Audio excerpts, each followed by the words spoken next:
Welcome. You are now listening to the Andre Renee's Creative Cafe radio show. This show focuses on the arts, and art is God-given talent. We strongly believe that you are your passion. On today's show, we have, drumroll people, Renee Hill. What's going on? Hey, how you doing? How you doing? I am great. Are you really? This Yes. took so long for you to get on the show. Why you been standing me up? I have not been standing. Jesus. I had to send my people first. I know, so they right? could represent, yeah. So they can represent, show you right. Tell us a little bit about yourself. Like just in the very beginning, where you grew up, so on and so forth. Some background. Oh, where I grew up. Yeah. I grew up in a community called Jeffrey Manor on the south side of South Chicago. side? Yeah, Shout south out. side. Jeffrey Manor, that's my roots. So you represent? Absolutely. All day, every day. All day, every day. So how did you come to this area? Actually, I moved here when I was, 24, 25. About 4 years ago? No. Yeah, about 10 ago. Okay, there you go. 10 ago. And I just kind of been, and then I work out here, and it's just easier. Yeah. So you moved from the south side to Indiana because of the job? Pretty much. Okay. Pretty much. And you love your job because you talk about it so wonderfully every time we talk about it. Yes, I do. I am very blessed. I'm very blessed to have a very good job. Yeah. Okay. And that's one of those retirement things. You're there for the whole 25 or whatever it takes? Up until God tells me different. Show you right. Yeah. Show you right. So we met at the mall. Yes, we did. I was at my kiosk, and awesome story here. So we're at the mall. She bought my books. Thank you for your support. Absolutely. Iron sharpens iron. And then you lost your books. I did. So how did you lose those wonderful books? I was shopping. Autographed books. Oh, I actually bought it from my cousin Teresa. Hey, Teresa, Hey, Teresa. you watched it. And I set it down because my daughter was trying on homecoming dresses, and then I lost it. And so I was determined to find it. So I went back, went through mall security, everything. Oh, did anybody turn it in or whatever? And they did, but somebody else got it. So I actually went to the headquarters in the mall. Right, right. And I had them email me. Right, they did. They said, there's this young lady that is trying to get in contact with you. And they were like very nice, and you should contact her. Her name is your name. Like, that name sounds kind of familiar. And so, listen, we're sorry that you lost your books, but I know the guy who wrote them, and he will replace them for you. So next question. What is your passion? This show focuses on the arts and the artist's God-given talent or passion. Because we believe that you are your passion. Me, I like to write. I like the poetry. I like to act. Hint what I just did there. And so there you go. So what's your passion? My passion is actually theater. Theater. I didn't know it though, Andre. Okay. I started off doing alternate endings to different books I would read or movies I would watch. And then I wrote my first book, and it just kind of spiraled from there. And so back in 2012, I went to a theater play, and I was thinking, oh, I can do something like this. Met the director, and here we are, 1, 4, 8, 9 shows later. We'll get to that in a second. Okay. What we want to know is when did this develop? My mom used to do that. So make sure you rest. Hey, Mom, I know you didn't have it you talk too much. And so my mom used to say, look, watch this. This is going to play out this way. And she would get it right. My mom was a real bookhead. Always had a book in her face. And so when did you discover that I want to change these and that I could do better? At what age? Well, that was always there. I can't even remember how far back it was. But to actually try and write a book, it's funny you should mention your mom. When my mother passed away, I was drowning fast. And my mother used to always tell me, when you get to a point in life when you can't deal, you got to do something different. So I started really focusing on writing this book just to give myself a restart when I didn't know that all this was going to happen. I had no idea. Right. So. Wow. So as a teen, did you see any hints? Like, what's that school that with all the talent, the real big school? Is it Juilliard? Is that what it is? Yeah, I believe it's Juilliard. So did you ever think about theater back then? No, absolutely not. Never in a million years. Never crossed my mind, let alone was a vision that I had. And You want to make God laugh, tell him your plans. I like that. Yeah. I like that. Are your children involved in anything artistic? Yes, as a matter of fact, when I was needing cast members, I actually kind of casted my oldest daughter and my youngest daughter, and they actually did really, really well. I think they get it from their mama. See what I Maybe. did there? That's a wonderful thing. So now, Trouble. Do that sound familiar? Very much so. What is Trouble? Trouble was my first book that turned into my first stage play. Okay. And it was out of a lot of hurt, a lot of pain, some things that I felt I needed to get out. And me and my friend, we actually sat on the couch and I wrote the stage play in 2 days. It took me 7 years to write the first book and 2 days to write the play. That's where your passion, that's where your talent lies. Yeah. Right. And so that makes a lot of sense. 7 years to write the first book. Yeah. Wow. So why 7 years? We are our own worst critic. And I got some advice from a young lady in New York. She said, write the chapter, never look back. So I actually never read my work. Let the editor proofread and all that stuff. All of that. Right. I've never sat down and read anything that I wrote after she gave me that one piece of advice. Tell us about Trouble. What's the whole thing? Trouble was about a young girl. It's actually a lapse in time. She started out as a baby, then as a kid, then a teenager, and she got herself into a lot of trouble. But one thing about my books, my plays, is redemption. No matter where you start, that is not where you have to end up. Okay. I'm a living example of that. Okay. Because I definitely was pegged to be house full of kids, no education, and I changed all of that. I went to school. I graduated with a bachelor's degree. Accounting, right? I kind of landed in finance a little bit, but I did not get. I got a bachelor's degree in business administration.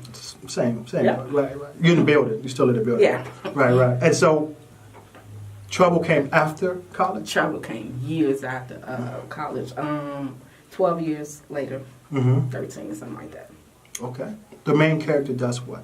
Give us a little snapshot. Trouble? Yes. Trouble, she actually was just a kid who was abused, and she decided to write her own story, and she got into a lot of trouble. And the reason why I chose that route is because a lot of people don't look at the history of why young girls are doing what they're doing. They just look at them, they peg them as a bad seed, and nobody ever takes the time to find out what is the backstory, what is the root of this. And that's why I took that route. But I also showed that, again, it doesn't matter where you started, it's where you end. Indeed. So, Young Lady in Trouble obviously had a wonderful ending. You coin have said all of your stuff have happy endings, right? Absolutely. Right. Okay, great. We're going to take a quick commercial break, and this commercial break is brought to you by Andre Renee, Spiritually Spoken. If you're streaming anything and if you love great poetry, log on to Tidal, anything to stream, and check us out. Be right back. And you are back with Andre Renee's Creative Cafe and Miss Renee Hill. And we were just talking about her book, Trouble. Wonderful book that she wrote in 7 years. But in just a few weeks, she wrote the stage play, Trouble. 2 days. 2 days. Yep. I sit corrected. See what I did there? So let's talk about the stage play. This is your very first one, too, right? My very first one. Okay. So let me paint the picture. Okay. I say words for it. So you had the book. You loved the book. Amazon, top selling, doing wonderful. And you said, this was great, but I was missing something. And then you went to a theater, a play, and you said, I can do anything you can do, I can do better. Okay. Michael Jordan, right? And so you saw that, and you said, let me try my hand at this. And you sat down, and 48 hours later, that's about right? Pretty much. Show you right. Well, actually, it sounded a lot easier the way you I know, right. I thought that everybody likes stage plays. It would be nothing, get a bunch of people out, put them on stage. I had no idea. It was literally the hardest thing I had ever did in life. Really? I cried many tears. I begged God. Long sleepless nights doing that. And we had it at your alma mater, Westside High School. Westside, oh yeah. Mr. Spencer, Mark Spencer. Yeah, Mark Spencer. He really helped me. So, how many seats is there? 3,000? There's a lot of seats. Yeah. So, I think my nieces counted 720 and 750 empty seats. So I got thousands in there. Yes. My very first time stepping out. And people love trouble. I actually did it a total of 5 times. Wait, so you painted the picture like it was so hard. You had 5 people to show up, but you had 2,200 people, 2,300 people, or better. Yeah. So you made it? Your first stage play, you made it. You almost feel West Side. Big up to West Side High School. We love you. We love you. I know you're listening because you love me. Go West Side. Hands down, hardest thing I've ever done in my life. Huh? But you did it. Yeah, I did. All 5. Now, was all 5 times at West Side, or did you move the venue? No, I did it. The other 2 times I had it at, what is the name of that place? Chicago House, Prairie State. So I had 2 shows in one day, 2 shows in one day, totaling 5. And so those are 497 seats. So you figure 1,000 seats, 1,000 seats. Makes sense? Why didn't you go back and just keep it rolling? To keep trouble rolling, because I had more visions in me. So I did, my next stage play was Why I Don't Go to Church No More. Now, Leslie was in that? Yes, Leslie was in all my shows. Leslie, I know you listen. Don't act like you don't want us to shout out to you. What's up, Leslie? and Rome's Way, I know you pulled over, you're digging the show. What's up, Rome's Way? We'll see you soon, right? So, was in Rome as well? No, I actually just met Rome last year. Yeah, but Les has been with me literally from the beginning. Oh, okay. So and you knew him from Chicago as well? No, he came and auditioned, and he's been rolling with me since. Now, was I mistaken? But did I see the ponytail? He did have a ponytail. But he cut his hair. Yeah, we're twins when it comes to hair. So yeah. Oh well, hey, big ups to Leslie. He's a person that exudes professionalism. So it's great to be around him. He gives good advice, and so I can't wait to work with him. What was After Trouble? After Trouble is Why I Don't Go to Church No More. There you go. You just said that. Pay attention, class. And I actually was asked to write that. And it was fun. And basically, I just called up a bunch of people and said, why you don't go to church no more?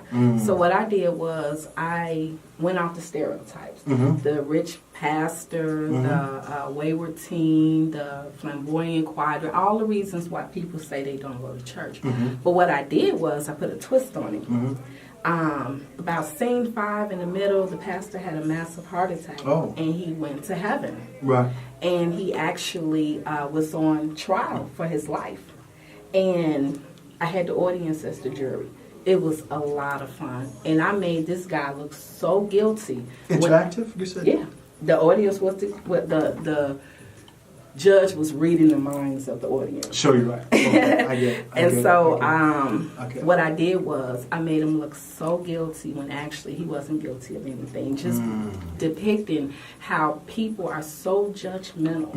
And they were ready to send this man to hell, and he hadn't done nothing. It's just the way I had it. Right. You know, I had him look, and that's what we do. A lot of people will not go to church because of stereotypes. And church hurt. Yeah, absolutely. That's so powerful. Wow. Sidebar, there's a guy, and we can't say names because this is a Christian show, but you're going to follow along with this. I'm pretty sure you are. So there's a guy who was asked to do the Oscars. And he was upset because it was 10 years ago. And so you had a CNN reporter that says he's a part of that community, and he want him to re-apologize. I mean, where are we in this world? I mean, it's 15 years ago. I apologized 15 years ago. Wow, so it's so easy to be judgmental when you have all these hoops to jump through. No one is judging what you do, but it's how you act, you know. And I asked one lady, and she told me about how the mother of the church pulled her skirt down, and I was just curious when that happened because this lady was older than me. And she told me she was about 16, so you haven't set foot in the house of the Lord in 40 years because someone made you feel uncomfortable, but that's the world we live in. And so when I had people crying in the audience, I had people asking for forgiveness, and that's what it was meant for me to do. You had church in the audience. Oh, yeah. You literally had church. Oh, yeah. And that's just what I do. I had fun making people think he was guilty, though, but he wasn't. What was the creative process? You had to make him look guilty. Right. Okay, so I had the sexy assistant who was basically after him, but it made it look like that he was into her when he really wasn't. I had the daughter who was so, her boyfriend was a drug dealer and all of that, as if he knew and he didn't. And so everybody thought I had him, looking like he was taking all the money, and he wasn't. Right. Just like how we roll past these big preachers and say, "Oh, look at that Cadillac. He ain't doing nothing but taking it." You know what I'm saying? Like Meeks with the Rolls Royce. Remember the story? And I love Reverend Meeks. All of his. So he has 2 churches, right? And so, right. And I'm sorry, not Meeks. In Atlanta. What's your name, brother? The one in Atlanta and New York. You know him too. I cannot. He told Congress, I will not reveal my taxes because it's none of your business. What is this, brother? A Creflo Dollar. Yeah.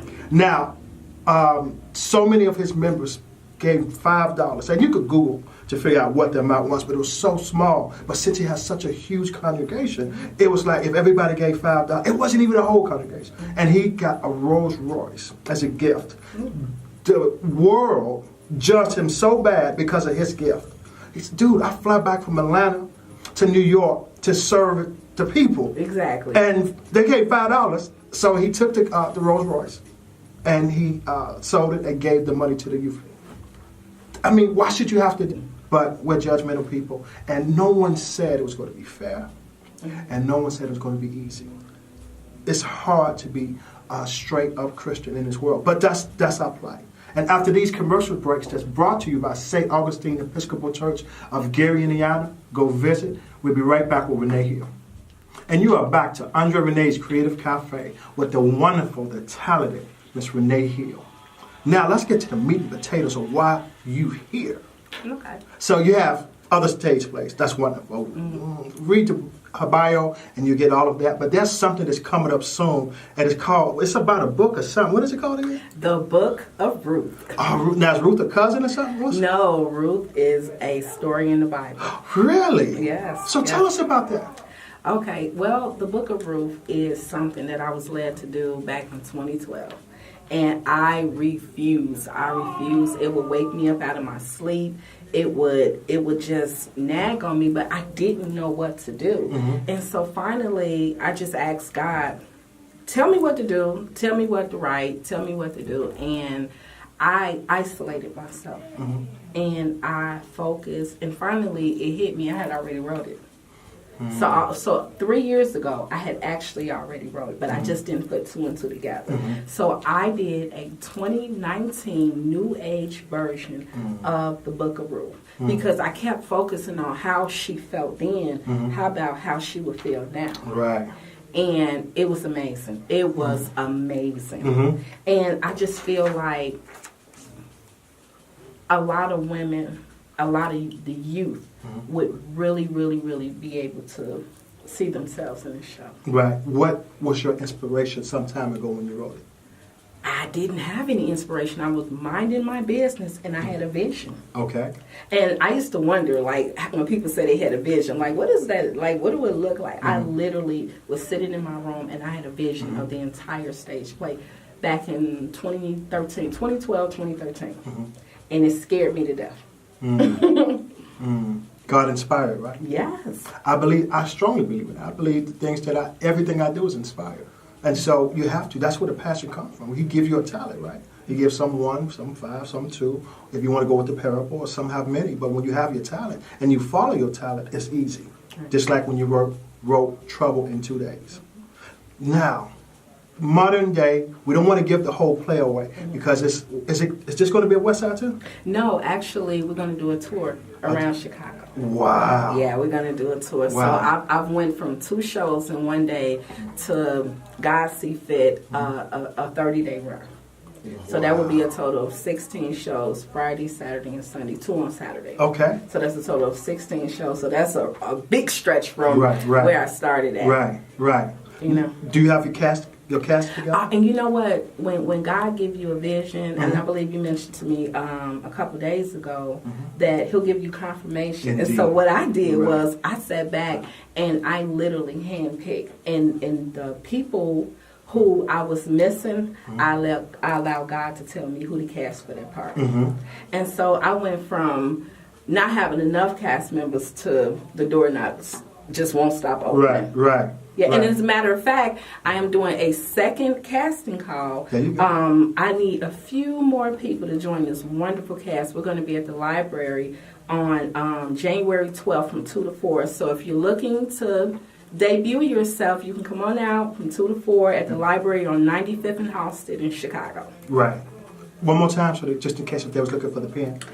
95th and Halsted, the library. What's that library called? It's the library on 95th and Halsted. Anybody know right. Chicago, they know the big Woodson G something. Right. But from 2 to 4 over at the library on 95th and Halsted. It's the only big building there. You can't miss it. Right. I mean, it's like huge, right? Mm-hmm. Yeah. So that casting call is to fill a few more vacant spots. Yes.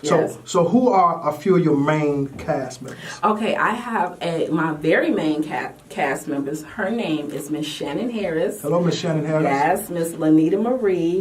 They're both on? playing Ruth. Mm-hmm. And I have a very, very special person that God gave me to cast as Boaz. And I sat there and every time someone auditioned for Boaz, I said, no. And all of a sudden I was at work one day and he told me who to call. So I called at 6:30 in the morning. 6:30 in the morning. So I called Mr. Andre Renee. Sure, you're right. And asked him, I said, who do you know? Who do you know, Mr. Andre Renee, that you are going to be cast for a major production? I know, right? And you're what we would consider a novelist. Indeed. And he was already prepared for it. Indeed. He just didn't know. Indeed. I love the script. It's like you wrote it for me. I have it with me everywhere I go. I'm at church today with the script. Everywhere I go, I'm reading and reading. You have to read it 10 times a day. I'm not going to reveal my secrets because I have actor friends and they're telling me what to do. And it's just, I'm blown away. I didn't want to steal your thunder by being too excited for the role because this is all about you today. And so 16 shows. What if we could go to what if you could go to other states with the Book of Ruth? Well, actually, someone asked me that, what am I looking to do? And what I'm looking to do this year in 2019 is a 100-city tour. Indeed.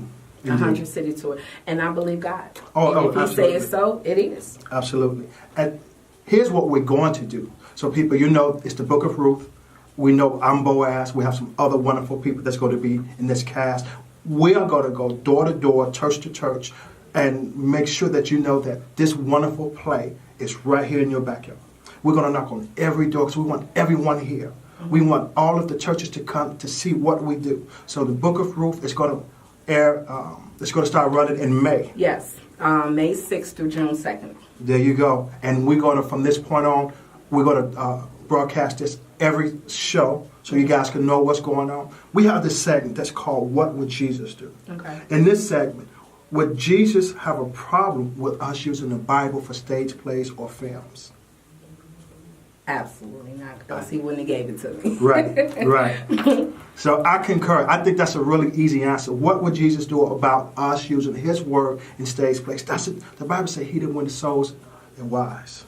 So if you could take a stage play and bring somebody in, that's winning souls. So that's a no-brainer. Jesus will love it. So listen, people, we thank you for coming on. Miss Hill, my friend, God bless you. And this play is going to be phenomenal. You got the right people. We have a wonderful director. You want to give her a shout out?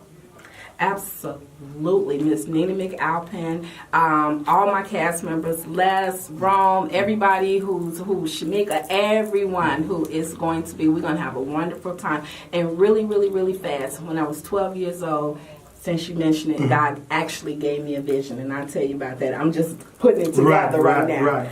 So I'll see you all. Indeed. And we'll have you back before to talk about it again. So people, God bless you. Thanks for listening. Remember, the difference between a dream and a goal is action. You have to reach for your goal. You have to reach for your goal. So whatever you got going on, reach for it, believe in it. No plan Bs, people. Take that first dream and believe in yourself. God bless you. Next week.